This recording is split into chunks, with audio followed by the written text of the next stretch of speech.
It's been 3 years since our divorce was finalized. Beth and I had been married for almost 18 years before our separation. We were high school sweethearts and married shortly after graduation. At that time, we had no other lovers but each other. That makes a lot of sense. It's a really good thing. Love outweighs sex any day of the week. Of course, you don't realize this until it's too late. We led probably the kind of life that could be called a good life. We had 4 children, Amy, Brad, Carla, and Daryl. We called them the kids alphabetically. After Daryl was born, I had a vasectomy. I didn't need the whole alphabet. Amy and Brad are now in college, and Carla and Daryl still live with Beth, my ex-wife. What happened? What went wrong? We seemed like a happy family. We were good parents and supported everything our children did. Like most young couples, we struggled to make ends meet. I worked in a factory and Beth started working at the local Wall Asterisk Mart as soon as the 2 older children went to school. The younger kids started daycare when one of us wasn't home to watch them. It wasn't the best job, but that's the way things are in today's society. I often wonder how my parents and grandparents managed to manage everything when women did not work. I don't know who to blame, society or materialism. We wanted a lot of things, and we wanted them too fast. Our love life started out fine, as it probably does for most young people. We did it all the time, day and night. As the children were born, we did it less and less. That's probably how it is in most families. We just didn't have the time, or so we thought. In hindsight, the problem was ourselves. We started taking each other for granted. Our love life became a hurry up and get it done affair. We were climaxing, but it wasn't what it used to be.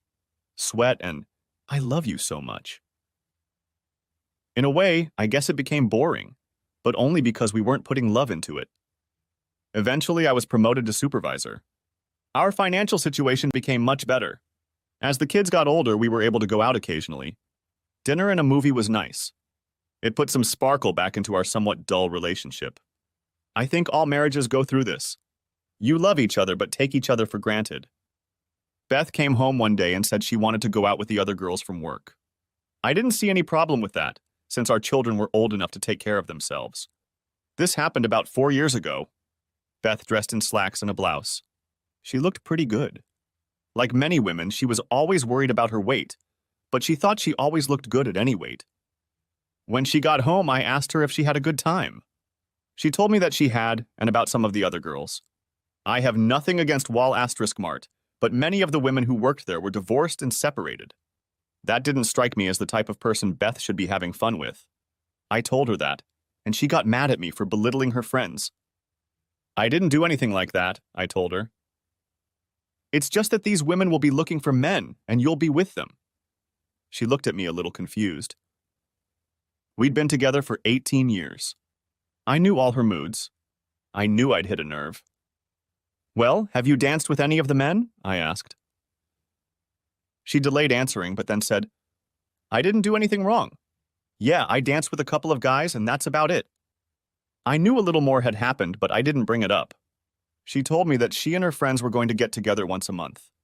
I didn't really like that, but what could I say? We'll just have to wait and see. The next month, she wore a skirt and tights.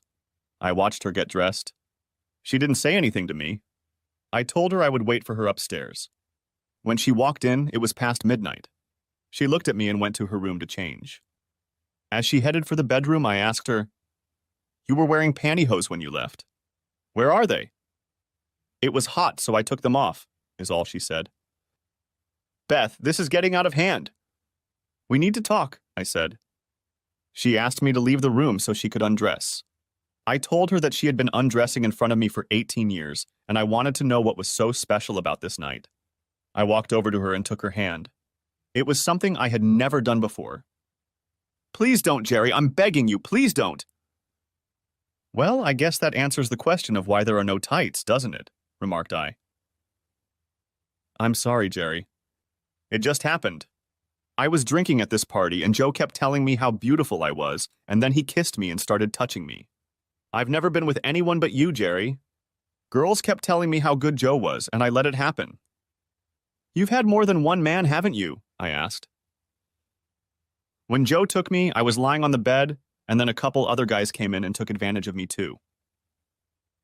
They didn't take you. You let them all have you. Doesn't our marriage mean anything to you? Didn't you at least think of me or the children? Jerry, I'm sorry.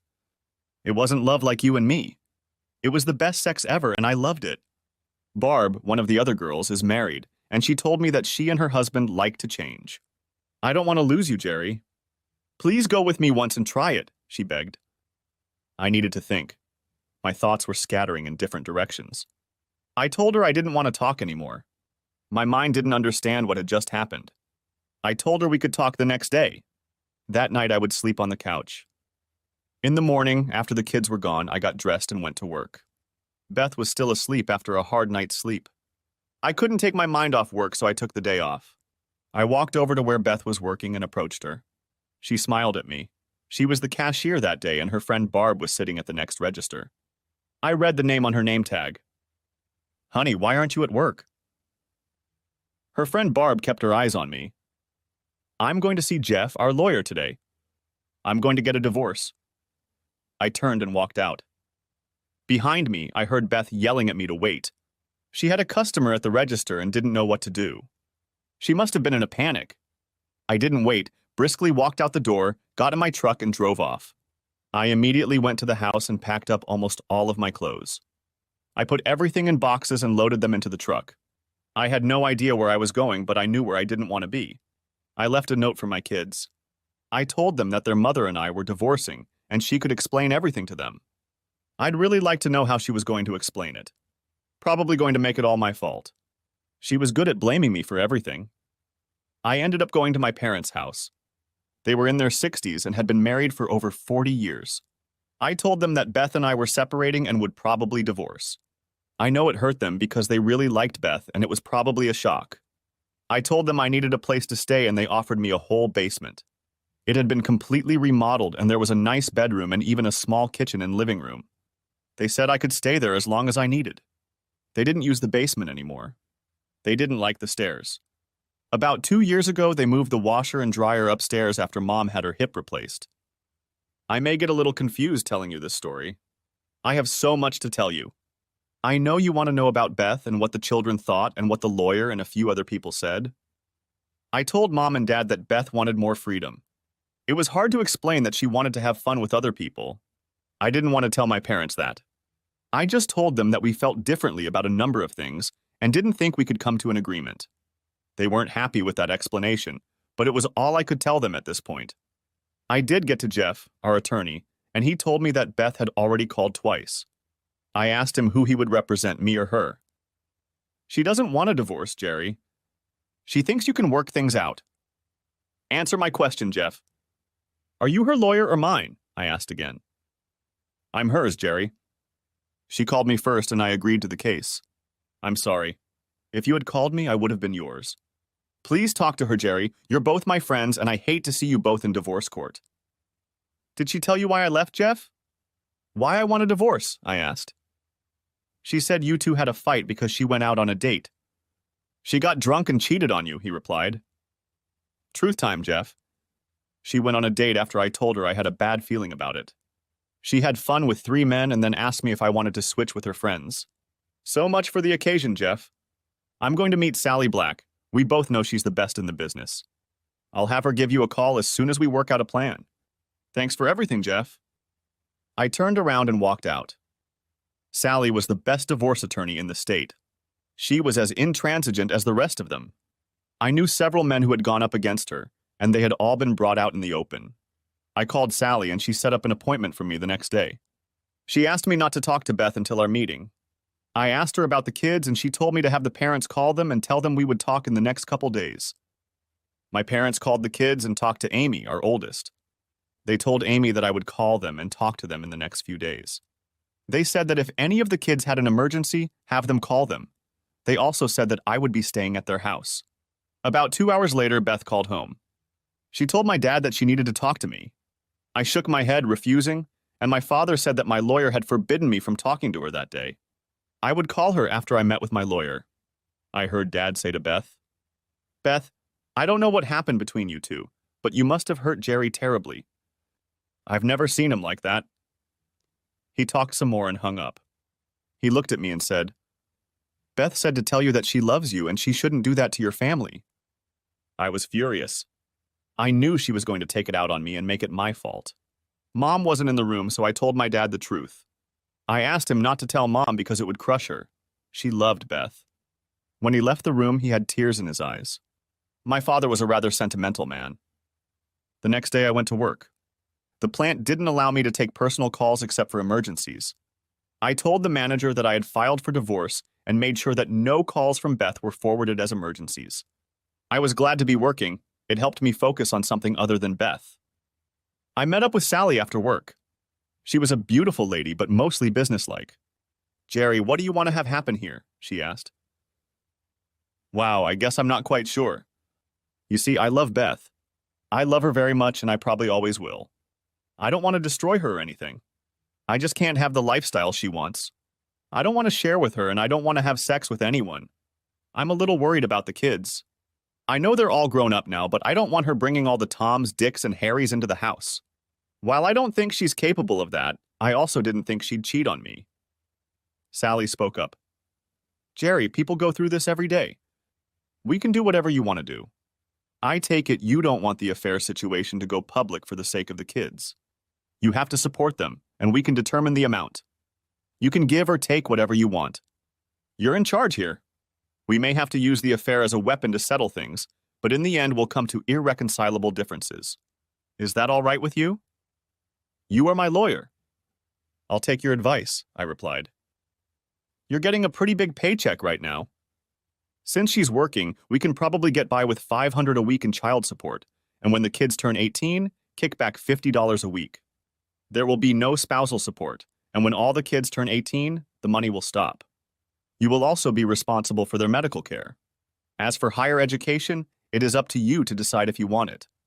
You are not legally required to. Your oldest is 17 and your youngest is 12. So you will have to pay child support for the next 6 years. Are you okay with that, or do you want something else? What about our savings and my retirement package?" "All savings will be divided equally, as well as any bills in both your names. You have 2 cars, so each of you can have one. Your pension is exactly that, a pension. We won't let her touch it. The house and the furniture are the only things left. What would you like to do with them?" "Our house is worth about $200,000. We owe about $60,000, but my children live in it." "I don't know what to do," I said. "I have an idea I'd like to pitch to you. In many cases like yours, where you don't want revenge but there are children, I suggest that she be allowed to live in the house until the children are grown and out of it. Let's say at the age of 21. At that time, the house would be sold and the money divided equally, or one party could buy the house for half the value minus what is owed on it. She will be responsible for paying half the value of the house." There was so much to go through. Why wasn't I enough for her? 18 damn years wasted. I guess we can live with that. What if Beth or Jeff wants to fight back? I asked. Then we'll pull out the big guns and tell them about the fraud. I'm sure they don't want that. And if they do, then we'll ask for custody and to split everything in half, and of course no child support since she won't have any children. I took the next day off and Sally called Jeff and said she had a proposal for him and Beth and asked if they could come to her office at noon. Of course, Jeff didn't want to go to Sally's office, but agreed, knowing it was a win-win situation for him. Jeff and Beth showed up at the same time.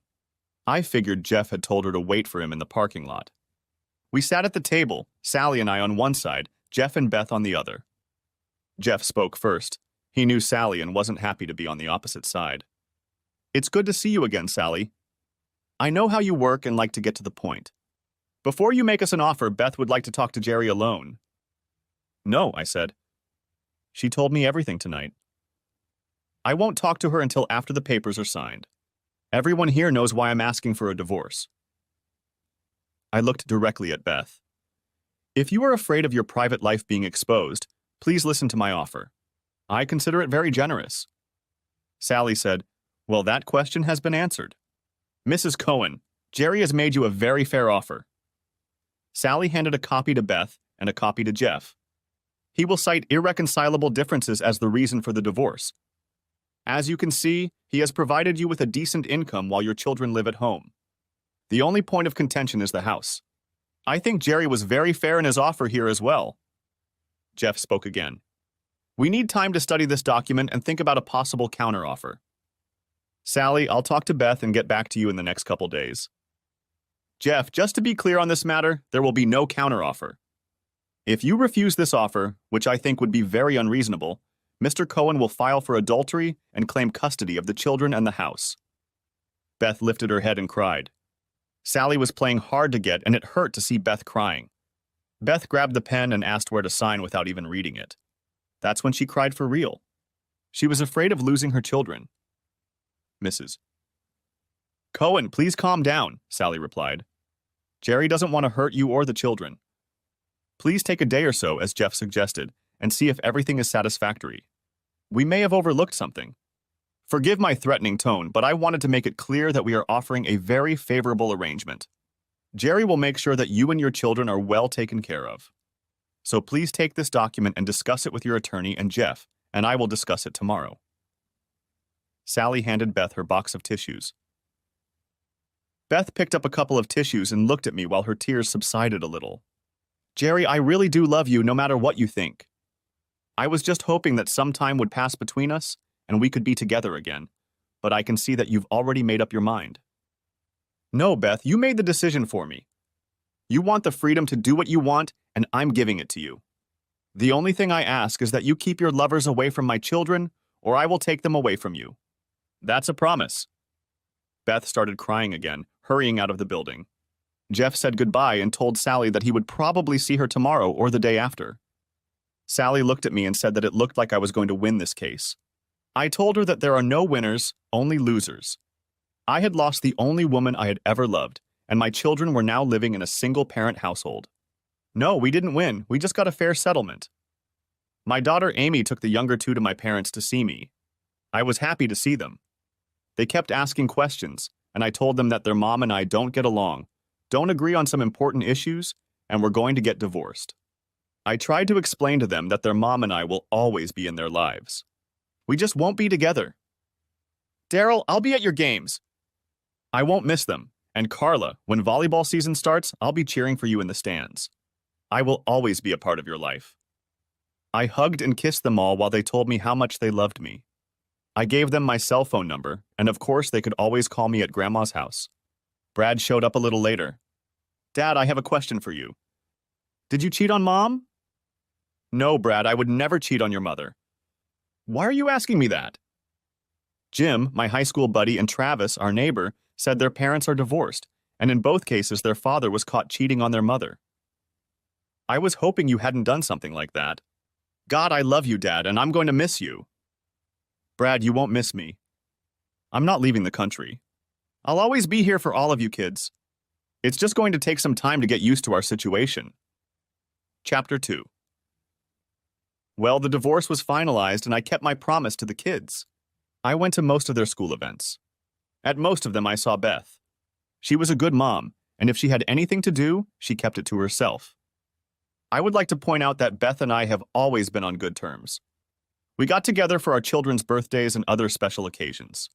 Our only agreement was that she was not to mention her personal life to me. We talked about kids, holidays, my parents.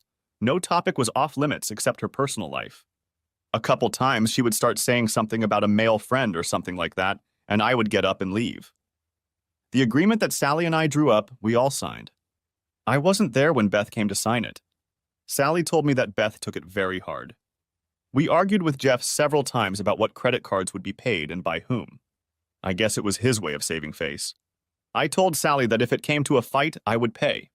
We canceled all of our credit cards and made new ones in different names. I talked to the kids regularly. They told me that their mom had come to terms with the fact that we were divorced and seemed to be a little happier. I asked them if she was seeing anyone, and they said no. She went out with her friends about once a month. I think I shuddered when I heard that. I never got to have a heart-to-heart talk with Beth. She wanted the freedom to explore everything, and I didn't think so. You can't marry someone and decide to find new fun things to do. That's the way I was raised. Like I said, my parents were married for over 40 years. Perhaps we got married too soon and she didn't have the chance to get what she seeks. I never explored the sexual realm either. I was happy with Beth. Going back a couple years, I'll note that I started dating again. I dated a few women from work. At my age, most of the women I dated were divorced. I made it a rule to never date married women, even if they were separated. I guess I felt it inside of me. I had sex with a few of these women. But it wasn't the same for me. I mean, it was okay, and I treated them with respect, but I was always thinking about Beth. Funny how you can't just brush it off and move on with your life. I tried, believe me, I really tried. All the women I dated didn't suit me. The best days for me were family holidays when I could see Beth. One night last year, I went on a date with some guys from work. They said they knew a loud lounge where women hang out. Of course, you know who I saw there. It must have been ladies' night. I looked up and there she was sitting there. It was funny because there weren't any men around them yet. I didn't know any of the women she was with. The only one I'd met at her job was Barb, but she wasn't there. I approached Beth from the side so she wouldn't notice my appearance.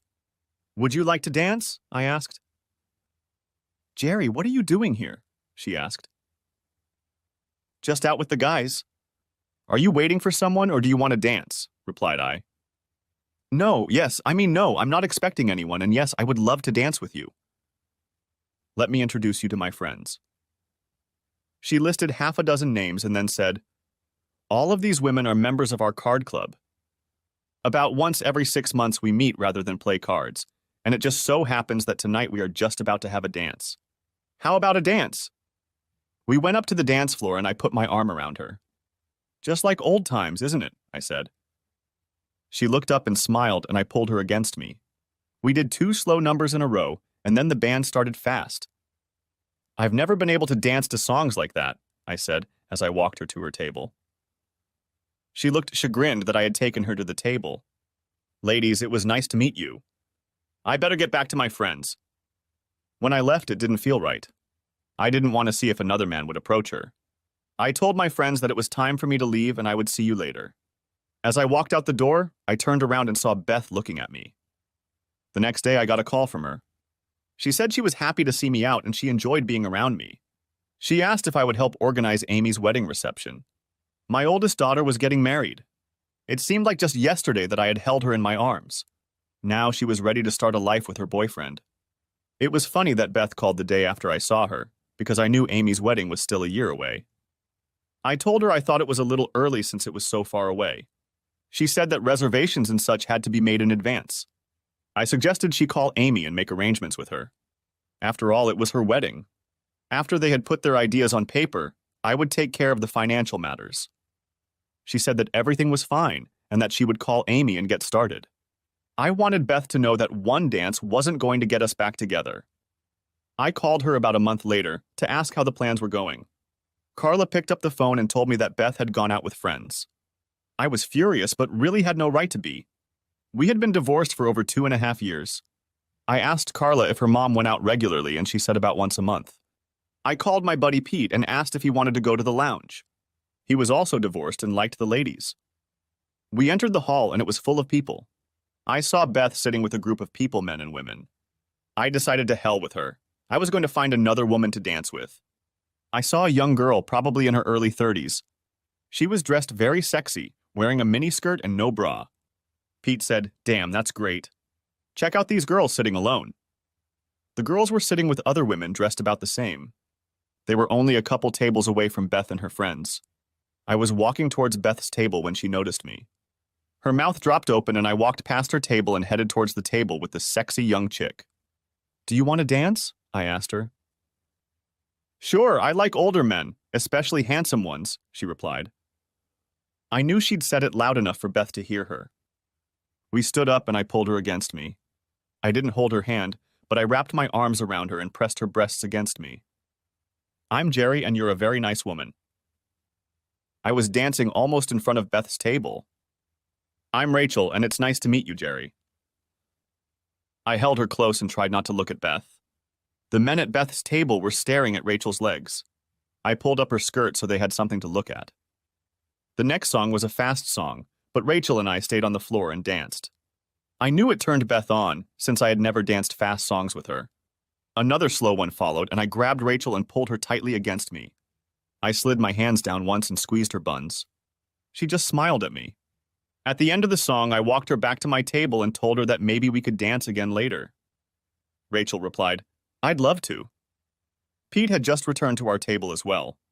He was dancing with one of the girls who was sitting at the same table as Rachel.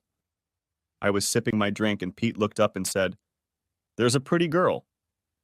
He'd never met Beth, but she was the one who'd approached our table. "Will you dance with me?" she asked. I looked back at Pete as if she was talking to him. "Jerry, answer me." I stood up and said, "My pleasure." I looked at Pete and said, "Pete, meet Beth, my ex-wife." Pete's mouth dropped open as he remembered that he had just called her a broad. As we danced, Beth said, "What was that?" "She was all over you." God, she would have had sex with you right there on the dance floor if you'd asked her to. "Isn't that why we got divorced?" "Did you want me to make love to other women so you could have other men?" I asked. "Jerry, please, you and I never talked about this." I was wrong. "Look, Beth, you've come home and all you can say is I was wrong. Besides, we're not married now. When you were partying, you were my wife." "My wife, damn it!" Some guy approached Beth and me on the dance floor and asked Beth what she was doing. "You're supposed to be my date and you asked this guy to dance," he asked. I looked at the weasel and I said, "Back off, buddy. You're not getting anything from Beth today." I could see that this made Beth very uncomfortable. "What, are you her husband or something?" he asked. "Yes, I'm her husband, and you're going to the hospital if you don't get the hell away from us." Beth started to speak, but I interrupted her. "Do you want to sit with me or go back to your boyfriend?" Beth was beyond furious, pulled away from me and went back to her table. I grabbed the creep's arm and told him that if he tried to have sex with her that night, I would hunt him down and hurt him. Then I let go of his arm, and he went back to his table. The two young mares we had danced with earlier came over and sat with us. We moved to a booth and started having fun with them. Those girls had come here that night for one purpose. The little blonde I was with asked if we were ready to leave. She said she was hot and horny. I asked her to do me a favor first. I pointed to Beth, who was sitting there looking angrily in our direction, and asked her to come over and tell that woman that she would get her wish this evening. The little blonde smiled, walked over, handed Beth my words, and walked back. Beth was furious and tried to stand up, but found herself sandwiched between other people. By the time she got up, we had already left. We actually had sex with these two hot chicks at Pete's apartment. In fact, during the night, we even changed partners. The sex was great, but after they left the next morning, I didn't feel complete. I knew what was wrong. There wasn't enough love. I turned my phone off, and when I turned it back on, I had 10 messages from Beth. She was freaking out. She called me every name she could think of. In one of the messages, she said that I had ruined her evening, which pleased me. It was about 9 in the morning when I called her. She picked up and I asked if she had calmed down. She started ranting again, talking about what a bastard I was and how much I had hurt her. Then suddenly she stopped. "How does it feel, Beth? To know that the one you love is having fun with someone else? That's the life you've chosen? You sleep with whoever you want, and I'll sleep with whoever I want. To hell with love." As I hung up the phone, I heard her crying. I didn't hear from her for several weeks. Then one day she called. "Jerry, can we talk?" "I mean, about everything." "I know it's going to hurt you, because seeing you with that slut hurt me, and I know what I did was much worse." "Beth, it's over. Go on with your life and have fun with whoever you want." "I don't care anymore. I just wanted you to feel what it's like." "Jerry, I haven't had sex with a man in 2.5 years. The last time was a month after you left me. It wasn't going well, and there was no love. I realized men just use me like a whore. I'm not a whore, Jerry. I was wrong. I was really wrong, and there's no way I can prove it to you. I wanted to try to explain it to you, but that's not the life for me. I realized it when Joe asked me if I was his little slut. I slapped him hard across the face. He wanted to hit me back, but I kicked him in the balls before he had a chance. I don't want that life, Jerry. I want the life we once had. Honestly, 2.5 years. What about that idiot a couple weeks ago? He said he was your beau. He had every intention of getting you into bed. He was a friend of one of the guys at our table. The other men at the table were with their wives. Since I was the only single woman at the table, he decided he was going to be with me. I wasn't going to do anything but dance with him. Besides, he told me that you would kill him if he laid a finger on me. Is that what you told him? Of course. Should I carry out my threat? Hell no, he wouldn't even dance with me. I only came back to the table because you embarrassed me so badly. And then you sent that slut over to let me know you were going to have sex with her. Didn't you, Jerry? You had sex with her? Beth, we're not married. I'm free to do what I want. By the way, what happened to your friend Barb? I don't see her with you anymore. They're no longer in the club. She and her husband are divorced. The reason they tried switching was because they thought it would add some lust to their marriage. Her husband ended up divorcing her, and she and the other man's wife left together. 2 other marriages burned down. I thought it was strange that she mentioned the club. She said she hadn't gone there in years. I decided to change the subject. How are Amy's wedding plans coming along? You haven't told me anything about them, and now the wedding is only a few months away, I asked. I know you're aware of all the plans. Amy has talked to you a dozen times. I guessed you didn't want to be here alone with me, so we made the plans and just let you check them out. I'm not afraid to be alone with you, Beth, I said. Yeah? I don't believe you. If you're not afraid of me, then ask me out, she laughed. I don't think that's a good idea, Beth. It might give the wrong impression. People might think we're back together, I replied. I knew you were afraid. You still love me as much as I love you. You just don't want to admit it, she said. Beth, I love you, but the pain of what you did to me still hasn't subsided. I see it every time I look at you. When you cheated on me, you took most of my heart. I don't think it's recovered yet. And I don't know if it ever will. God, I'm so sorry, but there's nothing I can do. Nothing? Jerry, I'm the one who ruined our marriage. I lost the only man I ever loved. I also live with guilt on a daily basis. I think about killing myself every now and then, but the children will have to live with that. I've done enough damage to them. I had hoped that one day, maybe we would be together again. I didn't know what to think anymore. I had never spoken to her, and now I was hearing this. God, my mind was in turmoil. I wanted her. I loved her. I hated what she had done to me and to our marriage. What if she continued with her thoughts? Maybe she's blaming me? I had to know more before I believed her. I knew I couldn't live with it if she killed herself. I thought I knew her well enough to know if she was lying to me, but now I didn't know. I had to find out for sure, but how? We all have thoughts like that from time to time. Thank God we don't follow through on them. I had to tell her something, but what? Beth, I'm starving! Would you like to join me at Red Lobster for lunch? We could discuss what to get Amy for her wedding. For the next 30 seconds, all I heard was crying. Then a tiny voice said, My pleasure. Beth, you have to realize this isn't for sex. It's lunch and a little talk about Amy's wedding. I understand, she smiled almost inaudibly. I picked her up and she was standing on the porch waiting. God, she was beautiful. Dressed in a beautiful dress that showed off her wide legs. I stopped and she almost jogged to the car. She got in the car and just smiled. We talked about general things, avoiding the heavy stuff. She told me she'd bought a dress for the wedding. She said I'd better get my measurements for a tuxedo. I knew I would have to wear it, but I don't think any of the guys are looking forward to it. Without hesitation, I asked Beth if she would go with me to see how I looked in it.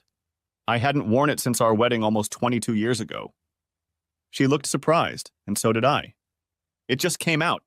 I was so used to asking her opinion when we were married. Yes, I'd love to go with you. Just let me know when. I struggled to pull myself together and said that next Saturday would be fine. I would have to watch myself. I could get into trouble here. We were seated at a table and we both ordered iced tea. We always ordered the same thing. We had so much in common. Beth, I need to ask you something, but I really need to know the truth. I promise that after your answer, we will never discuss this subject again. Have you seriously talked about killing yourself? She looked at me with tears in her eyes. Don't worry, I won't cry. I've cried enough in the last 3 years. To answer your question, I will say that I have. I told you that I went on a date once after you dumped me. I know it sounds really stupid, but I did it to get back at you. Revenge against me. I don't understand. I was confused and felt abandoned by you. I know it wasn't your fault in any way, but I couldn't think rationally at that moment. So I went out again to get even with you. I didn't like it at all, and then I got up to leave, and he called me his whore. I slapped him and kicked him and came home in tears. The kids had already gone to bed, and I felt like my life was over. I went into the house, got a whole vial of sleeping pills, and was about to take them when Carla asked if she could sleep with me. She said she needed me. I cried as I held the sleeping girl in my arms. Then I prayed to Almighty God for help. A calmness came over me, and I decided that my children needed me, and maybe you will see the change in my life and want me back. Tears came to my eyes. Luckily, our entrees arrived, and we changed the subject and started eating. Afterwards, I asked her if she wanted to go to a movie. We found a good comedy so we could both laugh. I drove her home, and she asked if I wanted to come over. I said no, I had a lot to think about, and before I got out of the car, she leaned over and kissed me. I didn't stop her. She felt so good, like she belonged there. I love you, Jerry, just remember that. She walked out without letting me say anything and went into the house. Something just didn't fit. She'd already told me twice that she'd made the switch, only another time a month after I'd left her. I wanted to believe her, but the pieces of the puzzle weren't fitting together. First of all, if you go to a swap club, you have to have a partner. So who was her partner? It couldn't be this Joe guy, since he was the one she had swapped places with. Where was her man when she was fighting off his pal Joe? Then possible suicide, she said over and over again. But she only told me about the sleeping pills. I wanted to believe her, but I needed answers. The biggest problem was where and with whom she had gone every month for 2.5 years. The kids never mentioned seeing anyone. Maybe she was being honest with me and I was being paranoid?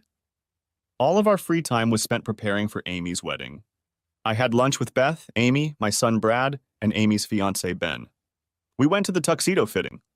I swear I looked like a penguin, but Amy and Beth said I looked handsome. Time flew by so fast, and before I knew it, it was time for the wedding rehearsal. I went into the church and did everything they asked me to do. It wasn't a big deal. As Amy and I walked down the aisle, I did some silly things like jumping up and down, nothing bad, just having a little fun. I remember the pastor saying that the next day would be different. We might be nervous, so we should try to memorize our roles. I thought, yeah, walking down the aisle and then saying, her mom and I. Wow, I thought, who wouldn't be able to do that? Afterward, we all went to a restaurant and ate. I made sure to go because I didn't have to pay for it. Before I went home, Beth came up to me. I hardly spoke to her that night. Jerry, I'll see you tomorrow. There was something about the way she said it that made me lean over and kiss her. I don't know why, but I did. Maybe because of the joy over it, I can't say for sure. She smiled at me and I pulled away. I got to the church early, just like I was told. The bridesmaids and the pastors were there. People were starting to arrive. I started to get a little worried. Beth was being escorted to the front row. She looked so beautiful. I had never seen her so radiant as she smiled at me. How's my penguin doing? She laughed in relief. He's scared to death. His daughter is getting married and his wife has never looked so beautiful, replied I. I realized what I'd said after I'd said it. It was true, I'd never seen her more beautiful. It's okay, sweetie, you'll be fine. You'll do fine, just don't walk on Amy's dress, she smiled at me. I headed to the back of the church and waited for Amy. When I saw her walking beside me, I cried. She looked like a younger version of Beth. It's okay, Dad. We can do this. Mom said to tell you that she loves you and not to step on my dress. It made me giggle, so much like her mother. I hoped with a slight shudder that Amy wouldn't look completely like her mother. My girl was getting married. The music started up and the bridesmaids, flower girls, and everyone else took the stage. Well, Dad, here we are, Amy said as we entered the sanctuary of the church. We started walking down the aisle and I kept telling myself that I shouldn't step on Amy's dress. My eyes filled with tears as I led my little girl down the aisle. This was what life was all about: love, family, and friends. We got to the front of the church and half the people had tears of joy in their eyes. Thank God I wasn't the only one. Who gave this woman in marriage? The pastor asked. What was my line? Me and Beth, no, her mother and me, I said. I turned to sit next to Beth and she was smiling and crying at the same time. I whispered to Beth, I screwed up. One stupid sentence and I blew it. It's okay, honey, you're doing great, Beth whispered. All through the service, I held Beth's hand, probably to the point where she was in pain. She didn't say a word, just sat there smiling and crying. I was glad when the service was over. Then we stood around and took pictures and did everything else. Then it was time for the reception. I was craving a drink, so I went and got one for myself. Everyone was having a good time. Amy and Ben were a lovely couple. People said it was so nice to see Beth and me together. Every time I heard that, Beth just smiled without saying a word. The dance started and they had the parents of the bride dance.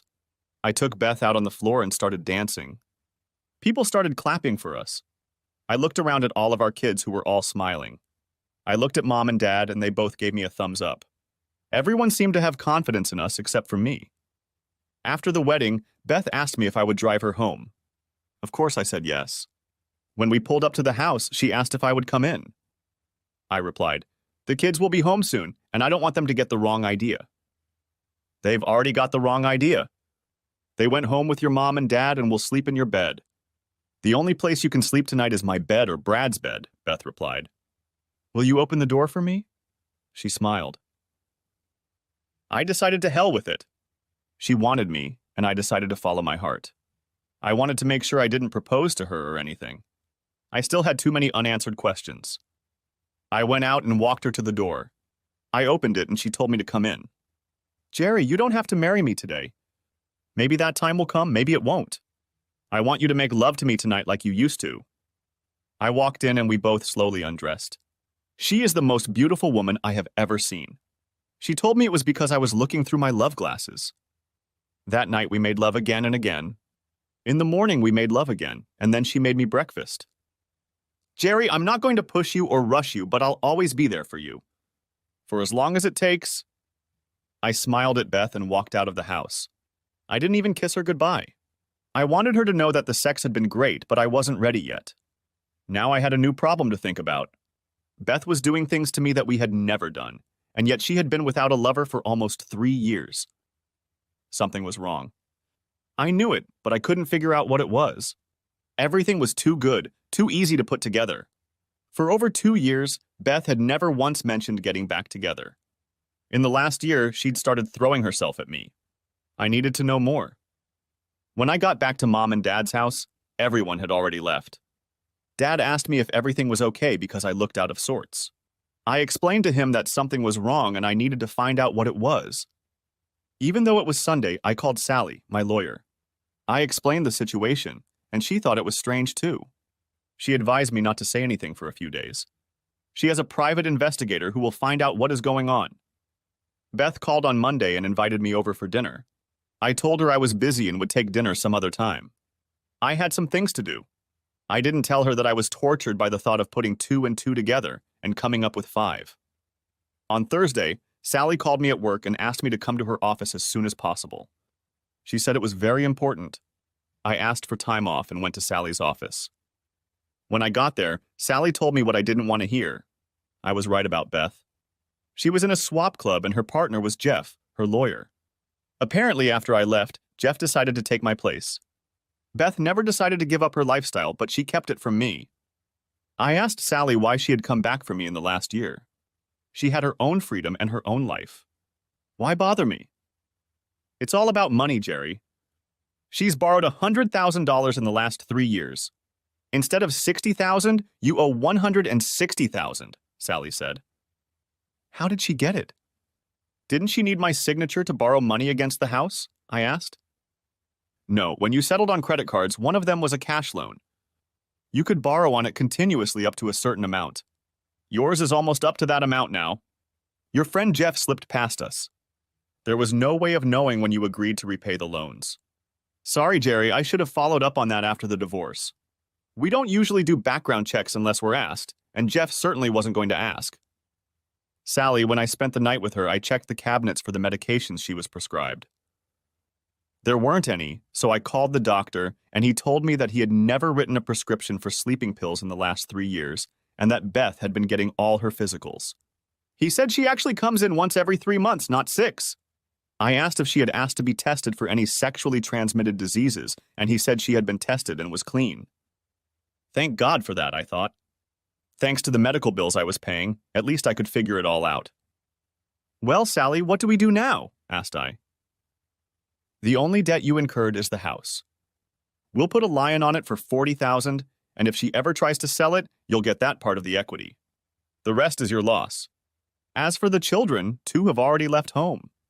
The other two are old enough to decide if they want to live with your ex-wife, with you, or with your parents. We'll leave that up to them. Jerry, since you told me you were moving out of state, you will probably be out of the loop.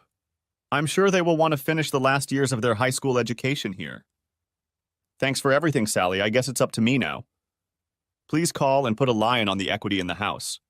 If the kids decide to live with my mom and dad, I need you to transfer the child support payments to my parents. I went home and talked to my mom and dad. I told them both that I could never go back to Beth. Even though Dad already knew, I explained it as if he didn't know. Beth had been cheating on me, and I had hoped she had given up that lifestyle, but it hadn't happened. If she had been honest with me, we could have worked things out. I knew my parents were deeply hurt, but they needed to know the truth. I stopped by Beth's house while she was at work. I told the kids the truth right away. Their mom was cheating on me. I didn't tell them about the switch or anything like that. I tried to give her time to change, but she never did. I thought we had a chance at marriage, but I found out she was still lying to me. I could never live with her or trust her again. I just couldn't forgive anymore.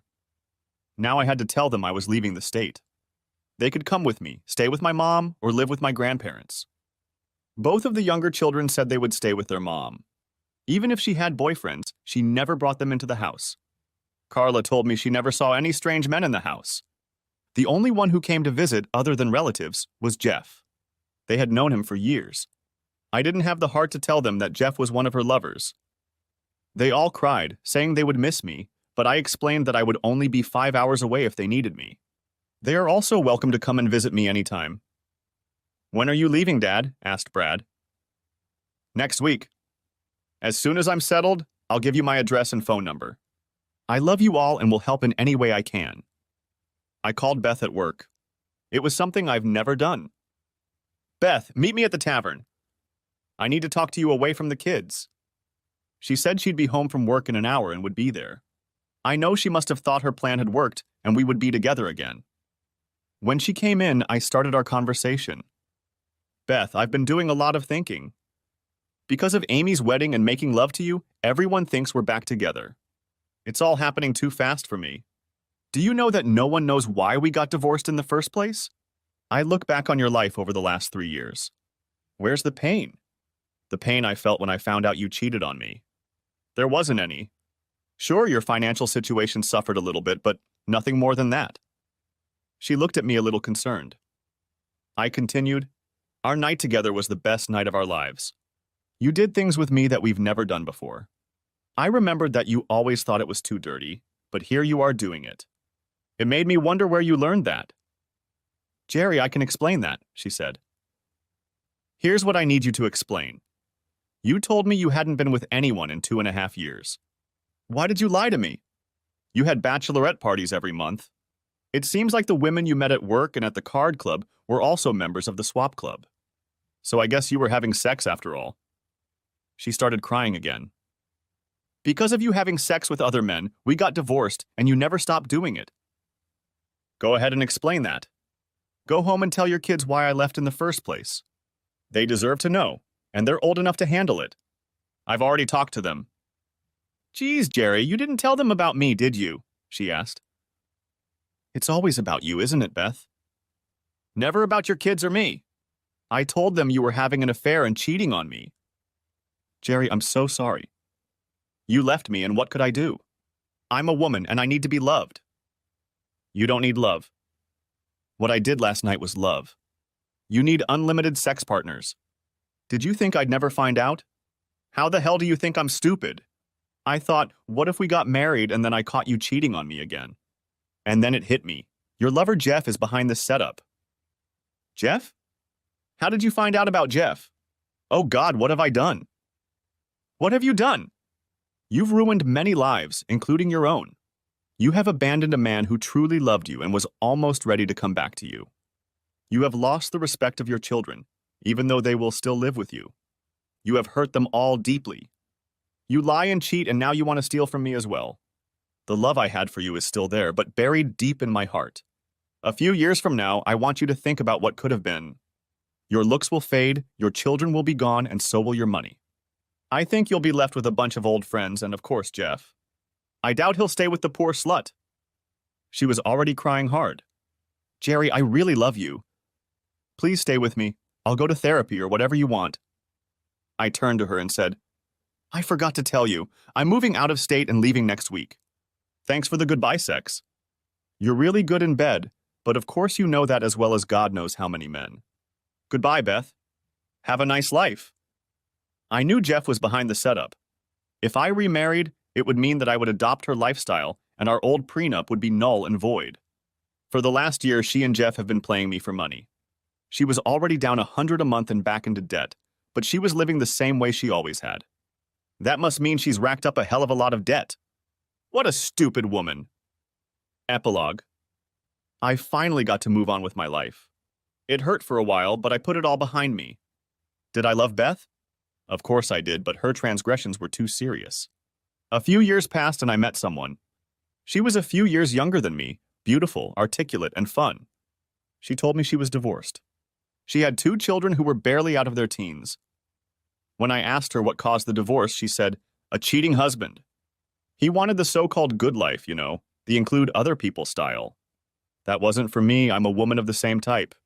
I also have to think about what's best for my children. I told him to find a woman who thinks the same way, but that wasn't me. We dated for about a year and I asked her to marry me. She looked up at me and asked what the marriage vows meant to me. To love, honor, and obey until death do us part. To be richer or poorer, in sickness and in health, to make love only to her and no one else. I can do anything except obey, I laughed. She knew my story and about my alphabetic children, and she had to laugh. You see, her son's name was Aaron, and her daughter's name was Faith. We got married, and all my children attended the wedding. At first, they didn't want to attend. I asked them to come up before the wedding, and they met my future wife face to face. They saw the kind and gentle person I saw. Of course, Amy and Brad were already married, and Carla was dating. Daryl and Carla were still in college. They knew I needed someone in my life. Mom and Dad came to the wedding, too. They, too, had fallen in love with my bride-to-be.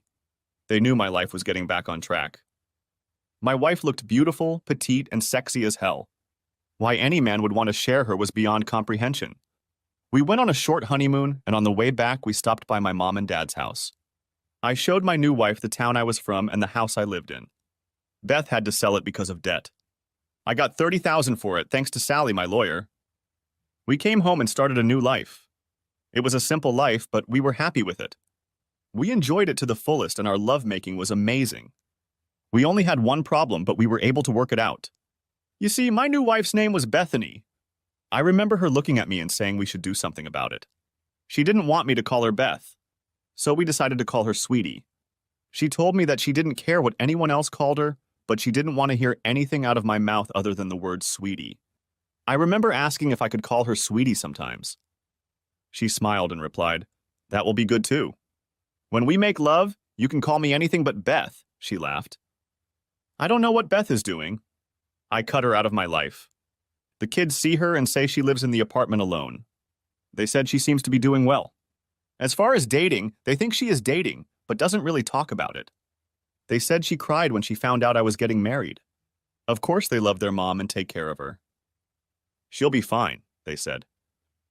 I hope she hasn't given up on the wild life. I guess I'll never know.